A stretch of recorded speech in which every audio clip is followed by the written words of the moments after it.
للمتقين والنار للملحدين والصلاة والسلام على أشرف الأنبياء والمرسلين سيدنا وشفيعنا ونبينا أبي القاسم محمد اللهم صل على محمد وآل محمد. أما بعد فقد قال الله سبحانه وتعالى في القرآن المجيد وقوله الحق. بسم الله الرحمن الرحيم. وإذ يرفع إبراهيم من قواعد من البيت وإسماعيل ربنا تقبل منا إنك أنت السميع العليم. اللهم صل على محمد وآل محمد. نئے مکان کی تعمیر کے سلسلے میں مجلس منعقد ہوئی ہے. اسی کو پیش نظر رکھتے ہوئے اس آیت کو سرکار نے قرار دیا ہے اور تعمیر مکان کرتے ہوئے تعمیر مکان کے بعد دعا کرنا یہ سنت ابراہیمی ہے اور اہل و عیال کے لیے اچھا مکان کا انتظام کرنا، اچھے کھانے کا انتظام کرنا، اچھا لباس پہنانا خود ایک دعا ہے. صلوات پڑھنے پر محمد. اللهم صل على محمد وآل محمد.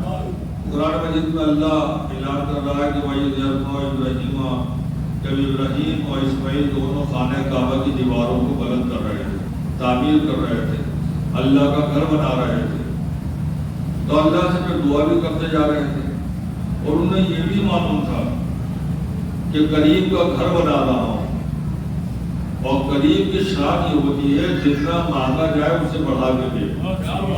تو یہ تو یقین تھا جناب ابراہیم کو جو مانگ رہا ہوں تو ملے گا ہی، مگر اتنا ہی ملے گا تو یہ شان قریبی کے خلاف ہوگا. تو یہ بھی معلوم تھا کہ جو مانگا وہ بھی ملے گا اور بڑھ کے ملے گا، یہ بھی یقین تھا. تو جب یہ خانہ کعبہ کی دیواریں جیسے جیسے بلند ہو رہی تھی، باپ بیٹے دونوں گھر بنا رہے تھے، تو ساتھ ساتھ بھی اسی امید کے ساتھ جو مانگیں گے وہ ملے گا. دعا بھی کرتے جاتے تھے. پہلی دعا انہوں نے پیش کی ربنا و مسلمین لک و من ذریتنا امۃ مسلمۃ لک، اے اللہ مجھے اور میرے بیٹے کو اور ہماری پوری اولاد کو مسلمان، مطیع اور فرما بردار بنائے رکھنا. ہمیں بھی مسلمان بنا کے رکھنا، ہماری اولاد کو بھی مسلمان بنانا، ہمیں بھی مطیع و فرما بردار بنانا اور ہماری اولاد کو بھی مطیع پروردگار بنانا. اب یہ تو ہم میں اور جناب ابراہیم میں اتنا فرق تو ہے، وہ معصوم تھے، ہم غیر معصوم ہیں. وہ خلیل خدا تھے، وہ نبی تھے، معصوم تھے. انہوں نے دعا کی، ان کو یقین آ گیا کہ بس یہ دعا جب میں نے کر دی تو اللہ نے سن بھی لیا، قبول بھی ہو گئی. یہ ہمارا ضرور ہے کہ دعا مانگتے مانگتے تھک جاتے ہیں تو شکوہ بھی کر بیٹھتے ہیں کہ مانگ رہے ہیں فلاں کو دیکھو، مانگتا بھی نہیں ہے، سب کچھ مل رہا ہے. ہم مانگتے مانگتے لگ کے ہمیں کچھ ملتا ہی نہیں ہے تو شکوہ نہیں کرنا چاہیے. جناب ابراہیم کی دعاؤں سے سبق لینا چاہیے. جناب ابراہیم کی پہلی دعا ربنا و مسلمین لک و من ذریتنا امۃ مسلمۃ لک، آنے والے ہمیں بھی مسلمان اور مطیع فرما بردار بنائے رکھنا اور ہماری آنے والی نسلوں کو بھی مطیع پروردگار بنانا. اور یہ دعا کر کے جناب ابراہیم نے ختم کر دی. کچھ دن یہ انتظار نہیں دیکھا کہ جواب آئے بھی نہیں. کچھ دن کے بعد دوسری دعا کر دی ربنا اپنے رضا من الناس تحویل رحیم، آنے والے لوگوں کو چہرے ہمارے گھر والوں کی طرف موڑ دے، رخ موڑ دے. یہ دوسری دعا پیش کر دی مگر جواب نہیں آیا کہ یہ معلوم ہو کہ قبول ہوئی یا نہیں ہوئی. یقین تھا ابراہیم کہ ہمارا ضرور ہے کہ دعا مانگنے قبول نہیں ہوتی تو ہم شکوہ کر بیٹھتے ہیں. پھر تیسری دعا پیش کیا جناب ابراہیم نے ربنا وابعث فیہم رسولا منہم یتلو علیہم آیاتہ ویعلمہم الکتاب والحکمۃ ویزکیہم. اے اللہ ہماری اولاد میں ایک ایسے رسول کو بھیج دے کہ جو آیتوں کی تلاوت کرتا ہو، کتاب و حکمت کی تعلیم دیتا ہو اور نفسوں کو پاکیزہ بناتا ہو. یہ جناب ابراہیم نے اس وقت دعائیں کی اور بھی بہت سی دعائیں مختصر کی بٹی تھی. یہ دعائیں اس وقت کی جب خانہ کعبہ بنا رہے ہیں، دیوار میں ایک دو رکھتے اٹھتے تھے، ایک دعا کر دیتے تھے، پھر دو رکھتے رکھتے تھے، ایک دعا اور کر دیتے، پھر دو رکھتے رکھتے تھے، پھر اور اس امید کے ساتھ کہ کریم کی بارگاہ ہے بڑھ کے ملے گا، مگر ابراہیم بھی چلے گا، اسماعیل بھی چلے گئے، دعا تو قبول ہوئی نہیں۔ دعا کے سلسلے میں آپ یہ یقین جانیں کہ چاہے مسلمان ہو، چاہے شیعہ ہو، چاہے سنی ہو یا کافر ہو، اللہ نے بالکل واضح طور پر قرآن مجید میں اعلان کیا جو بھی مانگے گا ہم اس کی دعا کو قبول کریں۔ تو کافر کی دعا کو بھی وہ قبول کرتا ہے، تو مسلمانوں کو اس بات پر اعتباری آنا چاہیے ہماری دعا بھی قبول ہوگی جب ہوگی دعا تو اسی لمحے قبول ہوتی ہے۔ آپ نے ادھر دعا کی اسی لمحے قبول ہو جاتی ہے۔ ہاں قبولیت کے اظہار میں تاخیر ہوگی، اللہ کی مسئلہ اللہ جب مسئلہ سمجھے گا تب اس کا اظہار ہوگا۔ جو کچھ آپ نے مانگا ہے اس وقت اللہ کا اللہ چاہتا ہے اس وقت مل جائے گا تو آپ کی اولاد بگڑ جائے گی، لہذا آپ کی نسلوں میں کسی کو وہ سب کچھ ملے گا جو آپ نے مانگا ہے۔ جو بھی دعا کی وہ ملے گا، ضرور بعد میں ملے گا، آپ کی اولاد کو ملے گا، 100 سال کے بعد ملے گا، 200 سال کے بعد ملے گا۔ جناب ابراہیم جناب پیغمبر اسلام سے 2500 سال پہلے آئے تھے، اور یہ دعائیں جو میں نے بتائی ہیں حضور سرور کائنات کی ولادت سے 2500 سال پہلے جناب ابراہیم نے کی تھی دعا۔ بہت پتہ نہیں کہ کہاں گئی، اللہ کی بارگاہ میں محفوظ تھی۔ قبولیت کا اعلان کب ہوا؟ جب حضور آئے، اور اس کے بعد اللہ نے جبریل سے کہا کہ جناب ابراہیم نے جو دعائیں مانگی تو لاؤ نکال کے، اور وہ جب دعائیں نکالی گئی کہا پڑھتے جاؤ، جواب لکھ کے بھیجتے جاؤ۔ اور انہوں نے پہلی دعا رکھی کہ صاحب ربنا مسلمین لگوں میں ذریتنا امتن مسلمتن لک، والے والے مجھے میری اولاد کو مجھے پروردگار مسلمان بنا کے رکھنا، اولاد کو بھی مسلمان بنا کے رکھنا۔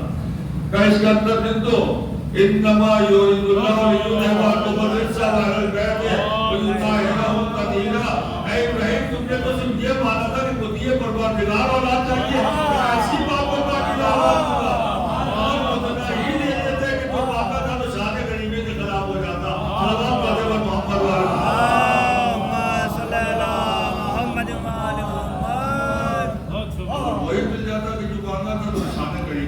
کیا ماننا تھا کتنا بڑھا کے ملا۔ وہ تو صرف مسلمان اولاد چاہتے تھے، مگر اللہ نے کہا اتنی پاکیزہ اولاد عطا کی جائے گی کہ جو پاکیزہ ہونے کا حق ہوتا ہے، کائنات میں کوئی اس کی پاکیزگی کا مقابلہ نہیں کر سکتا۔ جبریل دوسری نکالو، ربنا افرغ من الناس تحویل ہے، لوگوں کے منہ موڑ دے۔ کہا اس کے نیچے لکھ کے جواب دے دو کل اثروں والا ہے اجلا الا المودۃ فی القربى۔ ارے ابراہیم تم تو صرف یہ چاہتے ہو کہ روح مڑ جائے، مگر تمہاری اولاد کی طرف ہم دل جھکا دیں گے، ان کے دلوں میں اتنی محبت کو واجب کرا دیں گے۔ صلوات پڑھتے پر محمد صلی اللہ علیہ وسلم۔ لیکن مانگا کیا تھا، ملا کتنا؟ انہوں نے صرف یہ مانگا تھا کہ روح موڑ دے، یعنی لوگ متوجہ رہیں بس ان کی طرف کو۔ کہتے روح موڑنا بہت ہلکی بات ہے، ہم تو ان کو اتنا پاکیزہ بنا دیں گے، اتنا پاکیزہ بنا دیں گے کہ ان کی محبت کو لوگوں کے دلوں پر واجب قرار دے دیں گے، تو دل بھی جھکائیں گے اور سر بھی جھکائیں گے۔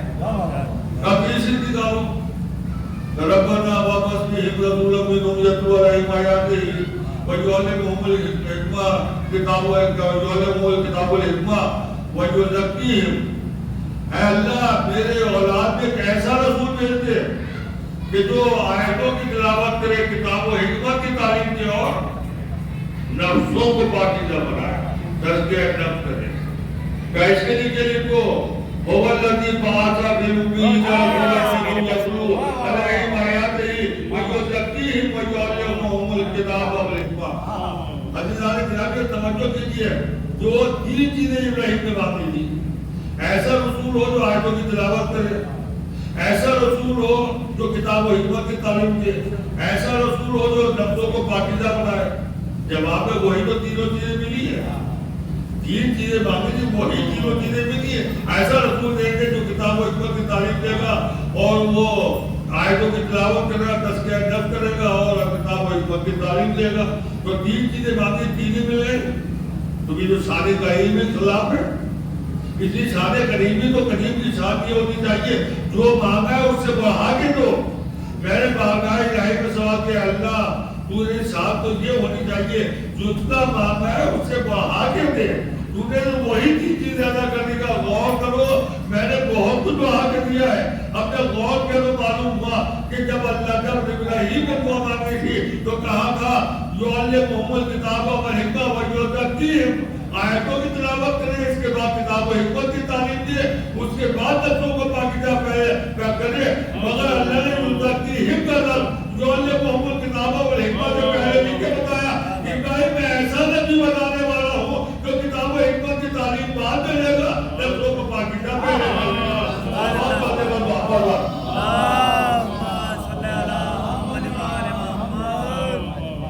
تو جناب ابراہیم نے 2500 سال پہلے دعا مانگی اور 2500 سال کے بعد قبولیت کا اظہار ہوا. تو ہمیں بھی اللہ پہ بھروسہ رکھنا چاہیے. دعا مانگیے، اللہ کی بارگاہ میں پہنچ گئی، اسے کوئی روکنے والا نہیں ہے. قبولیت کا اظہار کب ہوگا؟ یہ اللہ کی مصلحت پر ہوئی. جب خانہ کعبہ تعمیر ہو گیا، مکمل ہو گیا، جو کہ اللہ آباد آئی طاہر بیتی للطائفین، اے ابراہیم میرے گھر کو طواف کرنے والوں کے لیے پاک و پاکیزہ کر دو، طاہر کر دو. چنانچہ جناب ابراہیم نے جناب اسماعیل کو ساتھ لے کر خانہ کعبہ کو پاک کر دیا. اس کے بعد جناب ابراہیم دنیا سے چلے گئے، اسماعیل بھی دنیا سے چلے گئے. اس کے بعد کافی زمانہ گزرا تو ابراہیم اور اسماعیل نے جو خانہ کعبہ کو پاک کیا تھا اس کی طہارت کے باقی رہ گئی.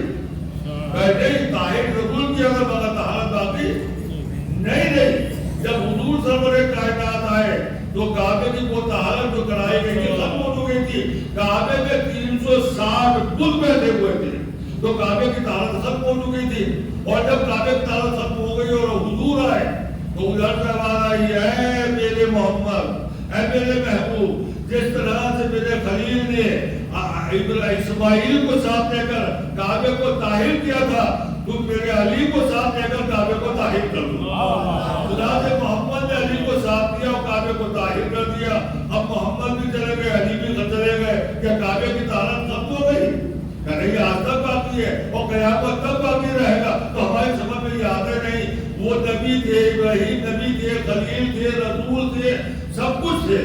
اور حضور سرور کرم خلیل تھے تو یہ محبوب تھے، وہ بھی رسول تھے، یہ بھی رسول، وہ بھی معصوم، یہ بھی معصوم. پھر یہ کیا ہوا؟ انہوں نے پاکیزہ کیا تو طہارت جاتی رہی، انہوں نے پاکیزہ کیا تو آج تک کیا قیامت تک باقی رہے گی. میں نے کہا اللہ یہ فرق ہو گیا. انہوں نے طاہر کیا تھا تو قیامت تک کے لیے طہارت باقی رہنی چاہیے تھی، اور ان کے طاہر کرنے کے بعد اگر طہارت ختم ہو گئی تھی تو حضور کی طہارت کے بعد کعبے کو پاک کرنے کے بعد میں طہارت ختم ہو جاتی. اب باقی کیوں رہ گئی؟ تو ادھر سے جواب آیا فرق ہے. ابراہیم نے اسماعیل کو ساتھ لے کر کعبے کو پاک ضرور کیا مگر قیامت تک کے لیے محافظ کعبہ نہیں چھوڑا. میرے محمد نے کعبے کو طاہر بھی کیا اور قیامت تک کے لیے محافظ کعبہ نہیں چھوڑا. صلوات پاک محمد علیہ. پردہ غیبت میں اللہ حضور سرور کائنات کی اولاد موجود ہے جو خانہ کعبہ کی عبادت کر رہی ہے اور خانہ کعبہ کی طہارت باقی ہے حضور کے صدقے میں. اور عزیزان گرامی، ہر ایک کے دل میں وارث محمد مصطفیٰ کی محبت بھی ہے اور دل میں طلب بھی ہے. ہر شیعہ چاہتا اپنے امام سے ملاقات کرنے. تو ایسے ہی بہت بڑے عالم تھے، ان کے دل میں تمنا پیدا ہوئی کہ میں امام زمانہ سے ملاقات کروں. اس کی اجازت ہے نہیں. ان کے پاس علم جعفر تھا، علم جعفر سے کل کے حالات معلوم ہو سکتے ہیں، یہ معصومین کا دیا ہوا ہی نہیں. تو انہوں نے علم جعفر کے ذریعے سے معلوم کیا کہ اس وقت امام کہاں ہے، میں ان سے ملنا چاہتا ہوں. تو معلوم ہوا وہ شہر اصفہان میں ہے. تو وہ دو امام کو اصفہان پہنچ گئے. اب اتنے بڑے شہر میں کہاں دیکھیں؟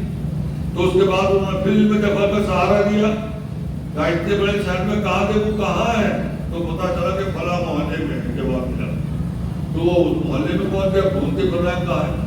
آخر میں انہوں نے دیکھا کہ یہ گھر سے نور نکل رہا ہے جو آسمان کی طرف کو جا رہا ہے. وہ سمجھ گیا کہ اسی گھر میں میرا مولا موجود ہے. اس گھر کے دروازے میں پہنچ گیا، کچھ لوگ بیٹھے ہوئے تھے. کہا بھائی کیا ہوا، کیسے بیٹھے ہو؟ کہا فلاں محترمہ کا انتقال ہو گیا ہے اور ان کی تعزیت کے لیے آئے اور دفن کے لیے آئے. تو اب کسی صورت سے گھر میں سے نور نکل رہا تھا. یہ لوگ تو باہر بیٹھے ہوئے تھے، امام کے پاس جائیں گے اسی بہانے سے پہنچ جائے گھر میں. اور امام کے پاس جیسے ہی پہنچے، امام نے غصے کے ساتھ انہیں دیکھا. کہ آج تو تم نے مجھے تلاش کرنے کی کوشش کی، آئندہ کبھی تلاش کرنے کی کوشش نہ کرنا۔ اگر میرے دل میں تمہاری اتنی عزت ہوگی تو اس عورت کی طرح بن جاؤ جس کے لیے میں آیا ہوں۔ اگر تم اس عورت کی طرح بن جاؤ گے تو تمہیں ڈھونڈنے کی ضرورت نہ پڑے گی، میں خود ملاقات کے لیے آؤں گا۔ صلوات پڑھنے پر محمد علیہ ایسے بن جاؤ، تم مجھے نہیں ڈھونڈو گے، میں آ جاؤں گا ملنے کے لیے، جیسے اس عورت سے ملنے کے لیے آیا ہوں۔ کہا حضور یہ اور بتا دیجیے اس عورت میں کیا خصوصیت ہے، اس کا کون سا عمل اتنا مقبول ہے کہ جس کی وجہ سے آپ ملاقات کرنے کے لیے آئے؟ تو امام نے فرمایا کہ دیکھو 32 سال پہلے بولنا، 32 سال پہلے شاہ ایران نے پوری حکومت میں یہ اعلان کیا تھا کہ پردہ ختم ہو گیا، آج کے بعد کوئی بھی چادر اوڑھ کر گھر کے باہر نہ نکلے، جس کو نکلنا بغیر چادر کے نکلے، اور اگر کوئی چادر کے ساتھ باہر نکلتی تھی عورت تو سپاہی تیار کھڑے تھے، وہ چادر چھین کے اس کو اوپر سے اتار کے ہار دیا کرتے تھے۔ تو سارا ایران بے پردہ ہو گیا۔ سیکنڈ پیرس کراتا تھا اس زمانے میں، سیکنڈ پیرس کراتا برائے نام عورت کے دل میں کپڑے رہ گئے۔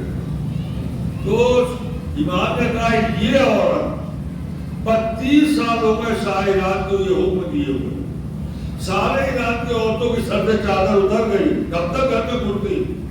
بس یہ وہ مومن عورت ہے میری کنیز کہ 32 سال سے اس نے اپنے گھر کا دروازہ نہیں دیکھا۔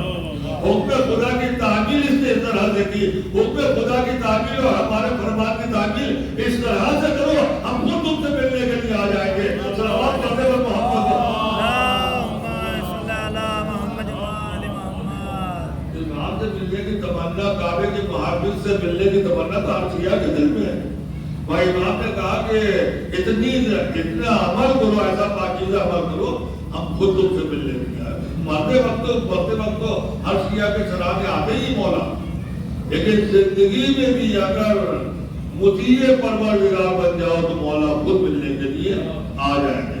یمن کا واقعہ مشہور ہے، آج بھی صاحب انار کی خبر یمن میں موجود ہے، اور واقعہ یہ ہے بادشاہ تو اچھا تھا لیکن وزیر بہت کمینہ اور وہابی تھا۔ اس نے ایک سانچہ بنایا جس میں کچھ تحریر کیا اور چھوٹے سے انار کو وہ سانچہ چڑھا دیا۔ اب جیسے جیسے انار بڑا ہوا وہ سانچے کی تحریر اس کو بڑھا گئی، اس نے وہ انار توڑ کے بادشاہ کے خدمت میں پیش کر دیا۔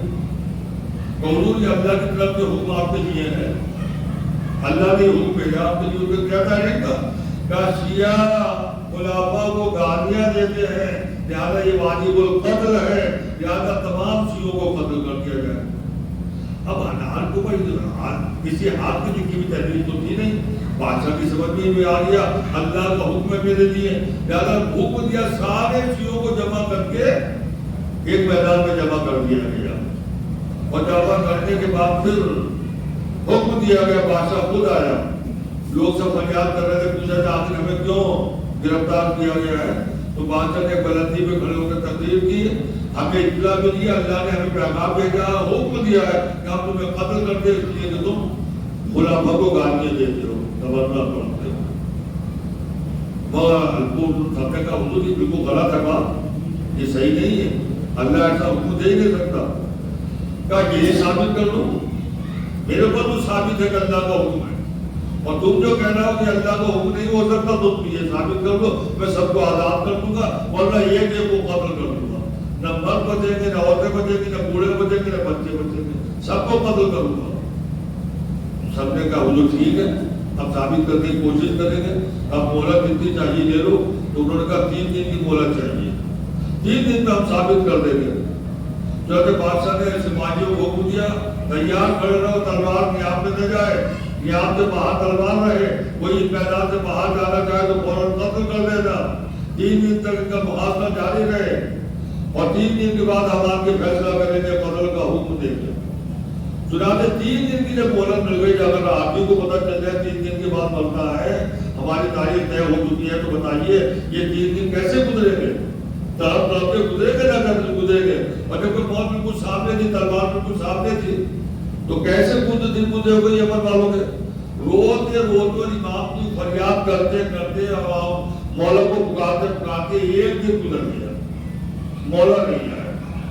بہت پکارا، بڑے فریادی لوہے پڑے، بڑا ماتم کیا، سب کچھ کیا، مولا آئیے آپ کے شیعہ خطرے میں ہیں، سب قتل ہو جائیں گے، لہٰذا ہم کا آپ کے شیعہ پکار رہے ہیں مدد کے لیے، مولا آپ تو مشکل گزار آئیے ہماری مدد کے لیے۔ روز کے بچوں نے، عورتوں نے، مردوں نے فریاد یعنی انتہا کو پہنچا دی۔ دوسرا دن بھی گزر گیا مگر مولا نہیں ہے۔ تیسرا دن اور آخری دن اب تو انہوں نے شور کا انجام دیا، بہت زیادہ فریاد دی اور تڑپ تڑپ کے مولا کو پکارا۔ پورا دن گزر گیا مگر مولا کو نانا تک نہیں آیا۔ یہاں تک کہ تمام شیعوں نے دیکھا بادشاہ آنا، بادشاہ تو یہ آخری چیخ تھی شیعوں کی کہ مولا آ گئے۔ آخری چیخ جب شیعوں نے ماری اب تو ختم ہو جائیں گے، اب تو بچنے کا کوئی جگار ہے ہی نہیں، لہٰذا وہ آخری فریاد تھی اور وہ اسی وقت آقا آ گئے۔ اب شیعہ سب بھول گئے کہ یہ بلایا کیوں ہے، اب تو وہ بھول گئے کہ کیا مطلب ہے، کیا سوال ہے، کیوں بلایا تھا۔ اب تو سب کی زبان پر ایک ہی سوال تھا، مولا آنا ہی تھا تو 3 دن تڑپایا کیوں۔ اب سب کی اب وہ بادشاہ اور وہ وزیر اور وہ انار سب کچھ بھول گئے شیعہ۔ اب سارے شیعوں کی ایک ہی سوال تھا مولا سے، مولا 3 دن کیوں تڑپایا؟ یہ 3 دن کے بعد جو آئے ہو، پہلے دن ہی آگے ہوتے تب اتنا تو نکلتے۔ میرے مولا نے تمام شیعوں کو پلٹ کے جواب دیا، اگر تم پر ہمارا بھروسہ تھا تو تم نے 3 دن کا ٹائم ہی تو لیا، 1 لمحے کا ٹائم لے کر ہم ہمارا پہ آ جاتے۔ سلوات پڑھنے پر جتنا عقیدہ تمہارا کمزور ہے اتنی ہمیں تاخیر ہو گئی، جتنا عقیدہ تمہارا مضبوط ہے اسے ظاہر صاحب تک آ گئے۔ تمہارا عقیدہ یہ ہوتا ہے کہ مولا کو اتنا بھاپا اتنا بھروسہ ہوتا، 1 لمحے کا ٹائم دیتے بادشاہ کو، آپ ہی جواب دیتے۔ تم نے 3 دن کا ٹائم ہی کیوں لیا؟ ادھر مولا نے پھر فوراً پلٹ کے جواب دیا کہ بادشاہ آ چکا ہے، اب اس کو بتا دو کہ انار جو ہے وہ یہ وزیر کی کارندانی ہے، اور یہ سانچہ جو ہے اس کے گھر جا کے بتاؤ بادشاہ کو فلاں طاق پر وہ سانچہ رکھا ہوا ہے، وہ جا کے دکھا دو، بادشاہ سمجھ جائے گا۔ اور پھر بادشاہ نے یہ بھی کہنا ہے کہ ہمارے مولا نے کہا ہے یہ جو انار ہے اسے توڑ، آدھا سر ڈگا ہے اور آدھا صحیح سلامت باقی ہے۔ جیسے بادشاہ آیا لوگوں نے کہا ہاں ہمیں پاس جواب موجود ہے، ہم ثابت کرتے ہیں، کوئی کرو ثابت، کہ ہمارے ساتھ وزیر کے گھر چلو۔ وہ وزیر کے گھر چلا گیا بادشاہ کے ساتھ، کہ اس نام کے اوپر جو چیز ہے وہ اٹھا لو۔ بادشاہ نے ہاتھ پہ ہاتھ وہ چیز اٹھاری تو وہ سانچہ تھا، کہ یہی کارندانی ہے، یہی وزیر نے چال کھیلی ہے، اس کے بعد انار کو یہ چاہ دیا تھا جو تحریر اس پہ آ گئی، اللہ کا حکم نہیں ہے، یہ وزیر کی چال ہے۔ اس کی سمجھ بات آ گئی۔ دوسری بات یہ ہے وہ انار سر ڈوبا ہے آدھا، تو یہ بھی دیکھ لیں تمہارا مولا نے کتنی سچائی کہا، مولا انار کو توڑا گیا تو اس پہ جو تھا آدھا سلامت اور آدھا صحیح تھا۔ فوراً بادشاہ نے حکم دیا وزیر اور وزیر کے چاہنے والے جتنے ہیں ان سب کو قتل کر دیا جائے، اور وہاں پر اسلامی حکومت شیعوں کی حکومت قائم ہو گئی۔ صلوات پڑھنے پر محمد جتنا عقیدہ مضبوط ہوگا مولا کو اپنی فریاد کیجیے اور دعا مانگنے کے بعد کبھی بھی یہ شک نہ کیجیے۔ عباسی صاحب نے یہ مکان بنایا ہے، یہ خود بیت العیال میں جو مکان بنانا خود ہی ایک دعا ہے، اس لیے کہ ہر شخص کے امام نے مولا نے حکم دیا ہے کہ اپنے بیوی بچوں کو، اپنے اہل و عیال کو اگر تمہیں گنجائش ہے تو اچھے سے اچھا مکان بھی بناؤ، اچھے سے اچھا کپڑا بھی پہناؤ، اچھے سے اچھا کھانا بھی کھلاؤ، پھل بھی کھلاؤ۔ یہ خود ایک دعا ہے۔ اگر تم ایسا کرو گے زبان سے دعا مانگنے کی ضرورت نہیں ہے، اللہ تمہارے دل کے حال سے واقف ہے، اللہ واقف ہے کہ تمہیں کیا چاہیے، وہ خود کا خود ہی مسئلہ حل ہوتا چلا جائے گا۔ مگر ہر چیز کی قبولیت کا اور اس کے اظہار کا ایک وقت ہوتا ہے۔ معصوموں نے بھی پکارا اور غیر معصوموں نے بھی پکارا، اور معصوموں میں بھی ایسا نظر آتا ہے ایک خلیل ہے جو دعا مانگتے ہیں اور 2500 سال کے بعد وہ دعا قبول ہوتی ہے، اور خانہ مولا کائنات میں بیوی معصومہ دعا مانگتی ہے تو دعا دربار پورے نہیں ہوتے کہ جنت کے کھانے آگے دسترخوان پہ ہوتے ہیں۔ صلوات پڑھنے پر محمد اور گرامی بس آپ کی رحمت تمام ایام اعزاء بہت تیزی کے ساتھ قریب آ رہے ہیں، اور پہلی شہادت جناب مسلم کی ہو چکی ہے، ابھی مولا کوفے اور کربلا کے درمیان میں ہے، ابھی کربلا نہیں پہنچے ہیں۔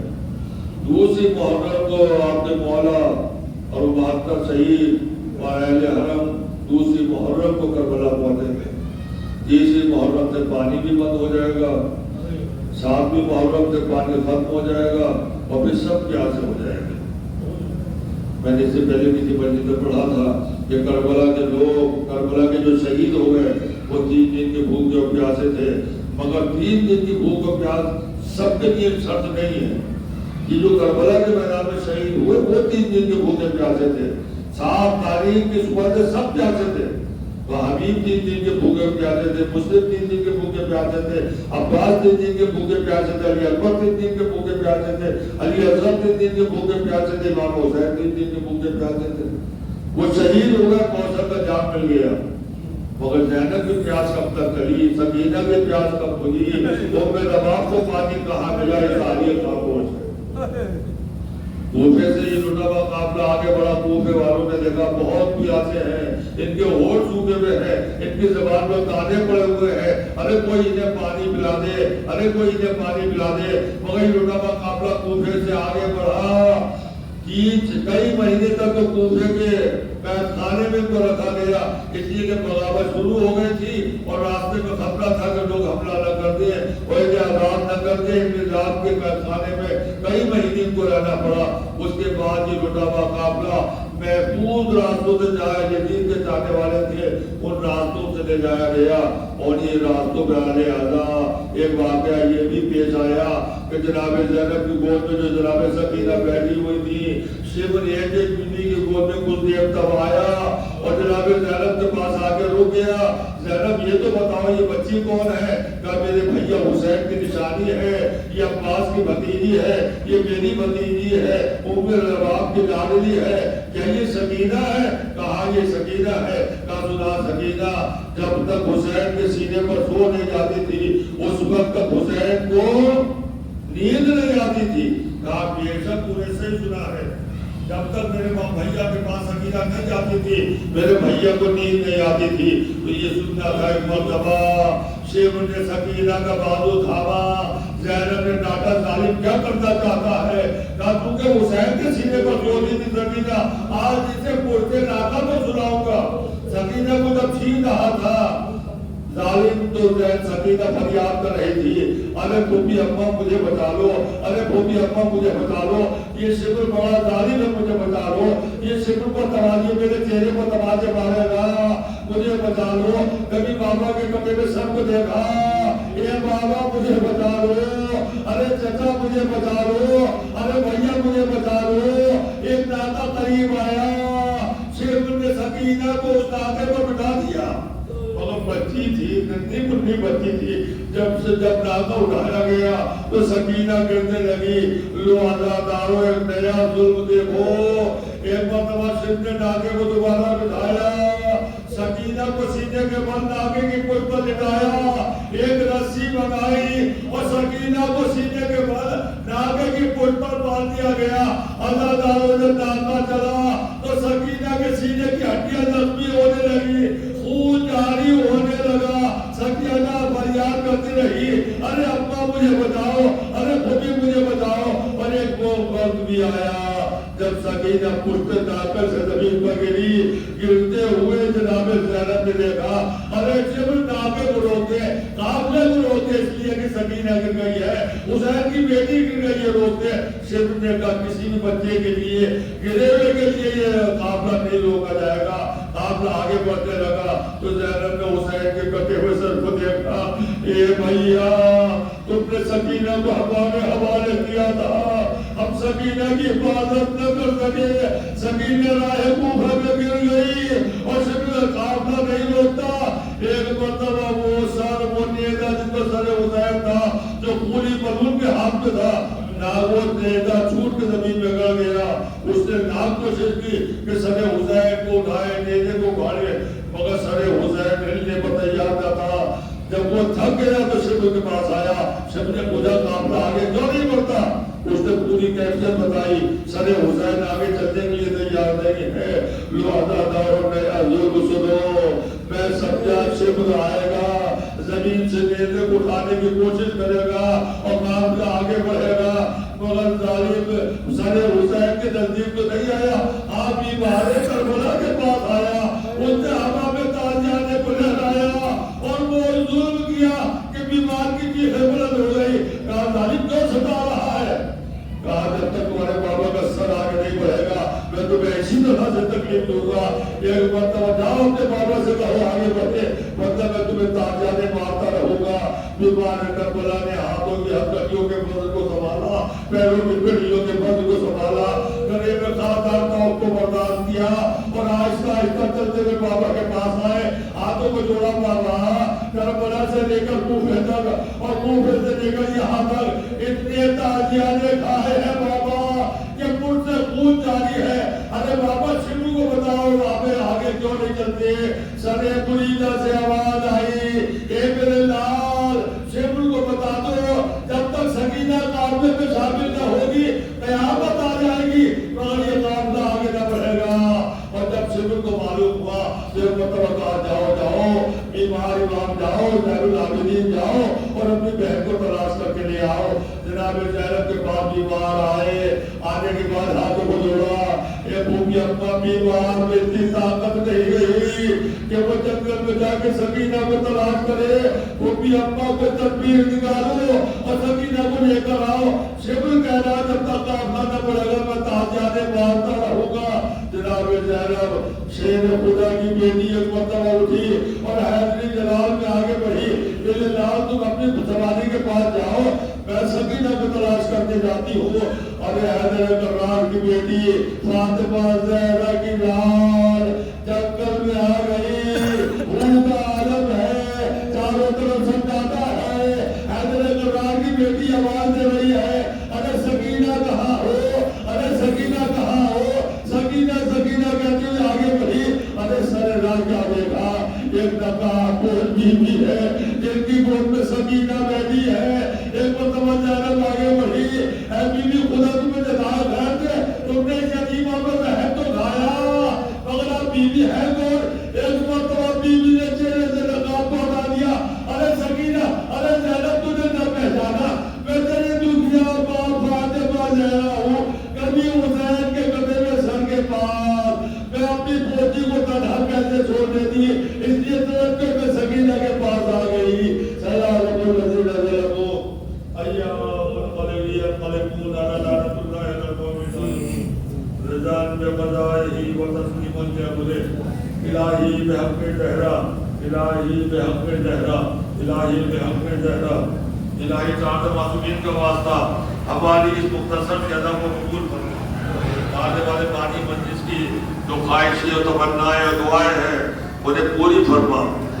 آنے والے ہم سب کو عمل خیر کی توفیق عنایت فرما، گناہوں سے بچنے کا حوصلہ عنایت فرما، عمل خیر کا جذبہ عنایت فرما، امام کے ظہور میں تعجیل فرما، ہمیں ان کے احوال و افعال میں شامل